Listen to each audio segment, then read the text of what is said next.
Welcome back to Reading Bear. Today, we will take a look at some new revenge stories. And if you enjoyed my content, please don't forget to subscribe to my channel and post some bear emojis in the comments. Let's go! The first one is titled, "Landlord is jealous of my income, raises my rent $500. I screw him years later for $20,000. In the late 90s, wife and I were just married, just getting started, and we decided to dink double income, no kids, it for a few years to save up for a down payment on a house. The dot-com bubble was still rising and I was a newly minted software developer. I had an entry-level job for a while and then got recruited to a new city and a new job that paid 3x what I was making before. It was an offer too good to pass up. I ran the numbers and it was a no-brainer. By living frugally and saving my entire salary, living off just her income, we would easily have enough in a year to put 20% down payment on a new house. We rented an apartment in the new city that was listed for $950 per month. The landlord was a real estate agent who owned a 2-bedroom condo as an investment property. Let's call him Hank Wazowski. Hank was a thin, grey, no-nonsense guy. He was pleasant enough, but perfunctory, dry, and had no sense of humor. He made a point of explaining that under no circumstances was he responsible for maintaining the garbage disposal and that it was not included in the rental agreement and he would not be responsible for fixing it were it to break. Okay. He seemed slightly amused by us, a clueless, young, newlywed couple, but I could tell he wanted to rent to us because we were very obviously a safe choice as renters. We filled out the rental agreement and the credit check, and this is where my troubles began. Hank looked hard at the credit application where I listed my job title, software developer, and my income, $75,000. For a 23-year-old in his second year out of college, in the late 1990s, this is a small fortune. Throw in my wife's salary and we were over 6 figures in income, renting an apartment far beneath our means. Like I said, dink is the way to go when starting out. I can't believe how much money you make. Hank must have said half a dozen times, muttering under his breath.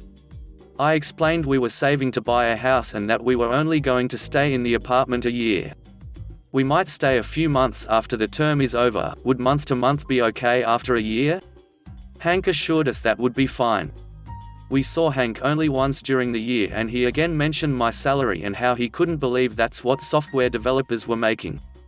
It was awkward and I gave a vague reply. Anyway, a year later we had found a house to buy, signed all the papers, and were making plans to move. The new house wasn't going to be ready until 2 months after our rental lease was up, so I called Hank to ask if we could, as discussed, simply extend the lease by 2 months before moving out. Hank assured me on the phone it would be no problem and he would send over an extension for us to sign. The extension arrived in the mail and it included a month-to-month clause and a $500 increase in the rent. I flipped out and called him. Hank, why are you increasing the rent over 50%? That's too much. That's more than my new mortgage is going to be. He was super condescending to me. Rocky Moose, it's what the apartment goes for now. I would be losing money by renting it for less. I tried to reason with him but it was very clear he knew we could afford the $500, had no choice in the matter, and he was going to screw us over as best he could. He got angry with me for arguing my point, and I'll never forget his parting words, "You don't have to like it, Rocky Moose, you just have to pay it." My wife and I tried to figure out a way to move out early by putting our furniture in storage for a couple months and crashing with friends, but it just wasn't going to work out. I swallowed my pride and wrote out the check for $1,450 for the extra month. A month later I wrote a similar check, and then we moved out. I made sure the apartment was spotless before moving, but still Hank withheld $300 from our security deposit for bullshit things that were just a way for him to squeeze a few more dollars from the kids who made too much money. $100 for cleaning, sure. But $300 was obscene. In my mind, he had screwed me over for $1,200 and there was nothing I could do about it. What made it even more infuriating is that I saw the ad Hank put in the paper after we moved out and he listed the apartment for rent at only $150 more than we had been paying originally, not the grossly inflated $500 increase. And it didn't rent. A month later I saw the same ad and he had lowered the price to $75 more than we had been paying, and I assume it got rented since the ads stopped appearing. Fast forward about 5 years. Life is good, the house is good, we have a baby, and even though the dot-com bubble has burst, I'm still employed. One day, out of the blue, I overhear one of my co-workers, Phil, a senior developer, talking to the guy working the reception desk. "Hey, Mike, I'm expecting someone to drop off some paperwork for me. If a Hank Wazowski asks for me, tell him I'll be right out." I freeze and get a taste of Billa in my mouth, remembering how I had to write out that name on those checks all those years ago. There's no way it's the same guy, right? I walk over to the Phil who is still by the reception desk. "Phil," I say, "how do you know that name, Hank Wazowski?" Phil explains that Hank is his real estate agent. I bought my condo through him several years ago. I'm selling my condo now so I can buy a house. So I'm going to ask him to be my agent again. "Do you know him?" I tell Phil that I used to rent an apartment from Hank and described what he looks like. Phil confirms the description. It's the same guy. Wow, small world, right? And on cue, right then the front door to the office opens and in walks Hank Wazowski. I stare in disbelief. He's carrying a folder of papers and doesn't recognize me. Phil and Hank shake hands and they talk for a few moments. I stand there silently, wondering what to do. Phil finally says, "Hank, this is my friend Rocky Moose, I think you may have already met." "Yes, hello Hank. Good to see you again. My wife and I were your tenants a few years ago on Street. Remember, the software developer who rented for a year saving to buy a house? Well, this is where I work. Here. With Phil." Hank's eyes indicate he now remembers me, and he's starting to put it all together. We shake hands and he says yes, of course he remembers, and asks how we are doing. "Oh, we're just fine, thanks for asking." Phil says that you're his real estate agent. Small world, isn't it? Hanks nods pleasantly. He still doesn't remember the details of our last conversation. I do some quick math in my head. This is the early, mid-2000s, the real estate market is very strong and easy money for any agent. The crash of 2008 is still a few years in the future. I start to think out loud. Selling the condo for around $150 to $200,000, and you're looking at houses in the $500,000 range, so that's $650 to $700,000 in total transactions. An agent getting 3% on the sale and the purchase is getting around $20,000 for his trouble. That's a good commission for the agent, isn't it? Hank's eyes flash and I can tell he remembers everything about me now. Phil is surprised at my passive-aggressive tone. I am enjoying the uncomfortable silence. Hank deflects my question, saying it's complicated, and tells Phil to send back the papers as soon as possible. He shakes hands with Phil, looks at me, nods, and goes to leave. "It was really good to see you again, Hank." I call behind him. He exits the building. As the door is still shutting, I say a bit too loudly, so that Hank can hear, "Phil, don't sign anything just yet, I have a story to tell you." Phil looks at me and says, "Rocky, what the hell was that all about?" He looks upset and confused at my behavior. I tell Phil the whole story, the rent, the $500 increase, the security deposit. "You don't have to like it, you just have to pay it, everything." "Phil, you can't use this guy to sell your condo and buy a house. I hate him. He's evil. I'll help you find another real estate agent, just use anyone but Hank." So the great thing about Phil is that, well, he's a great guy. He says he's a little surprised at my story and has always known Hank as a straightforward guy. "But I totally see him doing that to you," he admits. "There's no way I could use him now. What a dick." Then Phil's eyes lit up a bit. "What do you want me to say when I fire him?" I have special feelings for Phil now. We came up with a plan and I made sure there were some key phrases in Phil's repertoire. We planned it all out together in advance. My only regret is that I didn't get to see Hank's reaction in person a day later when Phil made the following phone call while I stood behind him listening. "Hi, Hank? It's Phil calling. Yeah, about that. I've decided to get some other quotes from other agents. I'm not going to sign up with you." Pause. No, you shouldn't give a discount. You'd be losing money if you did that. Pause. No, this is just a decision I've made. No, it has nothing to do with Rocky Moose. Pause. Well, you don't have to like it, Hank. You just have to accept it. Goodbye. Click. And it was the greatest revenge I could have ever imagined. Through a chance meeting years later, Hank got screwed out of $20,000 in easy commissions. And the best part is Hank absolutely knew it had everything to do with Rocky Moose. The next one is titled, "This Property is Hoa Free." We moved houses last year, to the ugliest in the street. The previous owners must have loved Mondrian, because the front was red, blue, yellow in window frames and door. One paint job, many thankful neighbors, and several months later, I get an invitation to a voluntary collective of inhabitants. The terms read like an op in Hoa that you can never leave. A long list of restrictions, and no benefits. No thanks.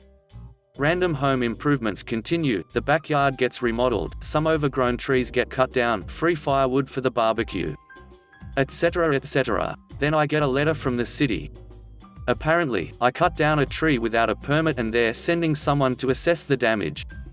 This is a little shocking, as I work with permits for a living and did some proper research before I changed anything, so I give the city a call. Nope, there's no such thing as a permit for tree removal on private property, and nobody in City Hall sent this letter printed on City Hall letterhead. In fact, that's not even a proper tracking number. They even sent by an arborist to assess the damage, who I refused. And later I got the bill for the arborist, which I kept but didn't pay. A phone call confirmed that the arborist didn't send me the bill, but for privacy reason who couldn't name who did. When the DIY is finished and I'm moved in, I hold an introduction barbecue for my street. I go invite people and bring a cupcake with the "there shall be a grand feast, all are welcome" stuff on a little note, to make friends with the neighbors. I had already scored major credit by raising their property value with a single paint job, so I was pretty happy. A few people tell me I can't have a barbecue, because it's against the rules of the collective of inhabitants. I tell them not to worry, I'm not in that. The next day, I get a bill for membership to the collective of inhabitants. This mysterious organization sends out bills without contact info, so I shred it. Come the day of the barbecue. At 4 p.m., my doorbell rings. Someone in an official-looking City Hall uniform, and a city supervisor, basically a not-quite cop who took night school instead of police academy. They heard I'm having an illegal barbecue, and are here shut it down. I ask if they would like to point out which laws I am breaking. Uniform man pulls out a 60-plus page slab of paper and points out a rule saying it's illegal to burn anything for any reason in your backyard. The book is labeled Collective of Inhabitants Laws and Rules. The city supervisor, FC, for fake cop, just stands there smirking. Me, that's very nice, but I'm not part of that group, so I don't see how that applies to me. The rules apply to everyone in this street. Me, yeah, no they don't. You can't just go around inventing laws. Could I have a copy of that book, please? I take the sheaf of paper and toss it onto a table for future reference. FC, so I take it you won't have the barbecue? Me, oh no. I'm having the barbecue, and I'm going to make it my personal mission to break another rule every time you bother me. So far, I'm 2 down, and 3 to go. This is against the law. I'll be calling the cops. Me, no, this is against your rules, not the law. And that's 4. FC, ma'am, if you don't comply, you'll be placed under arrest. Me, oh yes. Shall we call the actual police right now? I wonder who's in the right here. I take out my phone and call the non-emergency number. Of course, I'm on hold. That's not necessary, you haven't heard the last of this. They walk away and I hang up. Me, that's 5. Have a nice day.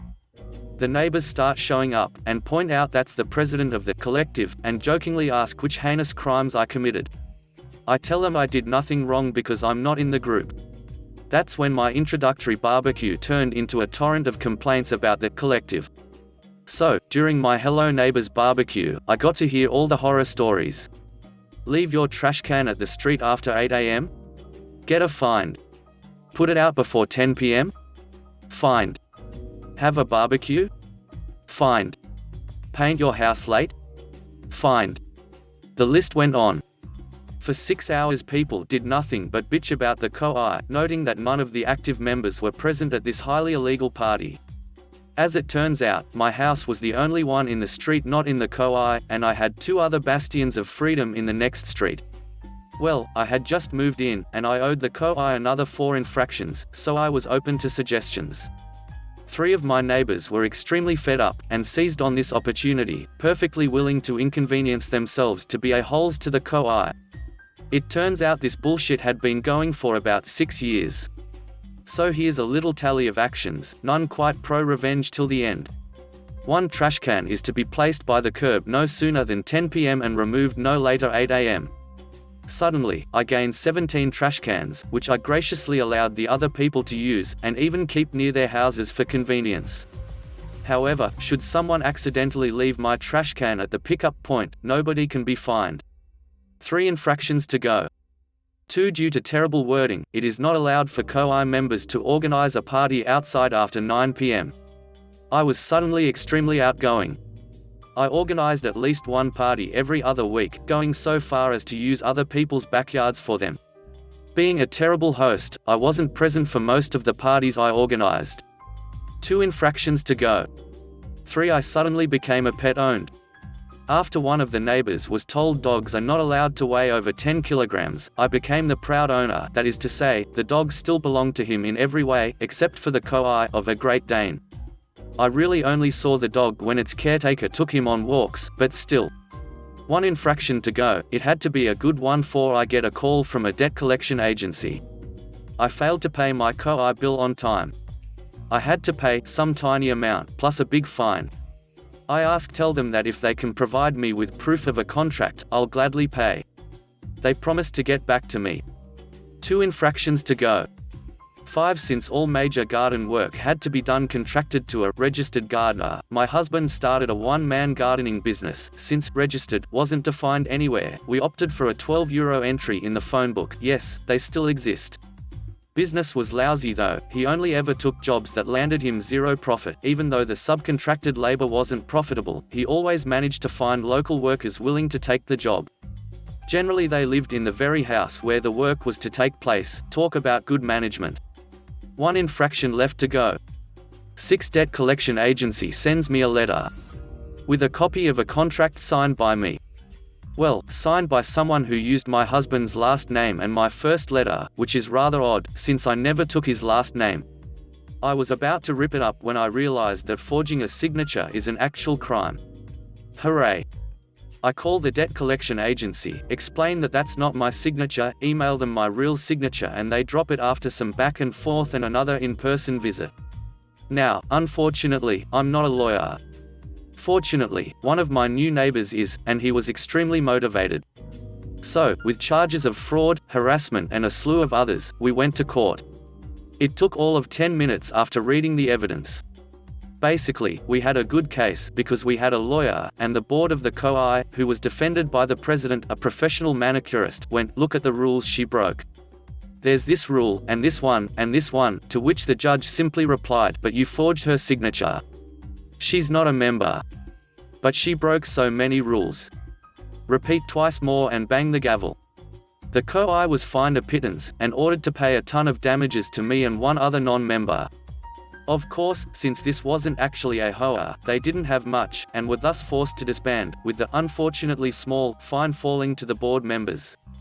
Thus ended the collective of inhabitant, and there was much rejoicing. My only regret is that I still had another infraction I wanted to commit. The last one is titled, Karen Even in the Workplace. I used to work in an office. What kind of work isn't particularly important to the story, so just picture a basic office job. Every January, HR would send an email to all employees with the employee handbook. This included job descriptions, office policies, etc. Every year since the PDF handbook had been established, it would be named with the year following it to establish it was different than the original and all other years. Any changes would have updated next to the section in the table of contents so you could see what had changed from the previous year and familiarize yourself with anything new. Now with that background, we will introduce Karen. Karen had been with the company a pretty long time, about 10 years I believe. She was fine at her job. Just fine. She would get things done, but not without making everyone else miserable in the process. She would ask questions that had already been answered, and basically just waste everyone's time for fun. She was just plain nasty to people, and tried as hard as she could to make everyone stay far away from her. The worst thing about her was she always seemed to be looking for a fight or looking for a reason to complain. She had threatened lawsuits a few times over any small thing, but would always just get over it and drop it because she knew no laws had been broken and it would never go anywhere. She'd comment on how she should sue basically every business she ever went to because she could live off the settlement and retire early. Over the smallest issues you can imagine. She did her job and we never had a valid reason to fire her, especially knowing how lawsuit happy she was, so she stayed. Karen's job description, as per the handbook, called for a bachelor's degree.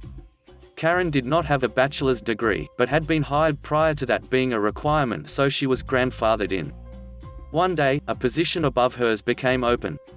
A guy who we will call Terry had recently completed his master's degree after taking night classes for a few years, and since an internal promotion is typically better than an outside hire, he was chosen for the promotion. Terry had been at the company about 4.5 years, and was well liked and great at his job. The new job required a master's degree in its job description, and him being a recent grad, it was a perfect fit and everyone was happy for him. Everyone but Karen. Since she was constantly looking for something to sue about, she took it as a direct insult that she had not been considered for this promotion that she was not at all qualified for. She immediately cried discrimination and told our boss her lawyer would be in touch. We were all perplexed, since it was very clear that this position required a master's degree, and given that she didn't even have a bachelor's degree, there is no way she could have been hired for the role. What we soon realized was that Karen had saved the original company handbook named Company Handbook and had not bothered to open or save any new editions that were sent in the following 8 years. She just assumed no changes had been made and that it was just sent every year to ensure all employees had it. If she has bothered to open the file, she would have seen the sections that say updated in the table of contents. Since Karen cried lawsuit a lot, no one expected much of this since it was a ridiculous claim. But sure enough, Karen gives her resignation letter via email, and it is scathing, about how she can't bear to work in such a discriminatory environment that would only promote men. When any higher-ups try to speak to her about this and clear up the confusion, she basically tells them to duck off and to read the damn email. I don't owe any more of an explanation. She basically goes full Karen. Not long after, a letter comes in from her lawyer asking for a settlement to avoid a discrimination case. What Karen hadn't realized was that our boss's sister-in-law owned a law firm. She didn't really take on clients herself anymore and mostly just managed the other lawyers of her firm. She was basically semi-retired. What this meant was she had plenty of time to review any letters from Karen's lawyer and advise us. Since Karen didn't bother to read any of the updated handbooks, she was unaware that this position had required a master's degree for many years now, I believe about 6 years. She supplied her lawyer with the original company handbook from 9 years ago, and he used that as reference in his settlement demand. This was when we realized she hadn't read any new handbooks in years. Since Karen rubbed a lot of people the wrong way, boss's sister-in-law decided to personally take on the case. Every letter Karen's lawyer sent, she sent back 1-3 times in length. Some of it wouldn't even really say anything, just wordiness, but it would certainly take Karen's lawyer a while to read it, and he did not come cheap. After several of these letters, they realize no settlement is going to happen, they want to take it to court. It's a pretty cut and dry case. Boss's sister-in-law shows evidence that Karen has received all updates via email. After the change was made and the handbook sent out, HR even sent an email to Karen specifically letting her know that she was grandfathered in and doesn't need to worry, to which Karen replied, "Okay, thank you," confirming receipt of it. The best part was when boss's SIL said that they couldn't break company rules to give Karen a job she was totally unqualified for while neglecting another employee who went above and beyond to get his master's degree to advance, as that would be unfair to all other employees. Karen now had a huge, seriously, huge bill from her lawyer for all of these letters and filing the case, etc., no job, no one she could list as a positive recommendation, and no degree. In the time she had been at the company, it had become industry standard to require a bachelor's degree, so she was effectively shut out of her career. It would also be hard to explain how you worked somewhere for a decade and don't have a letter of recommendation from anyone there. If she had only read her damn emails. Thanks for listening.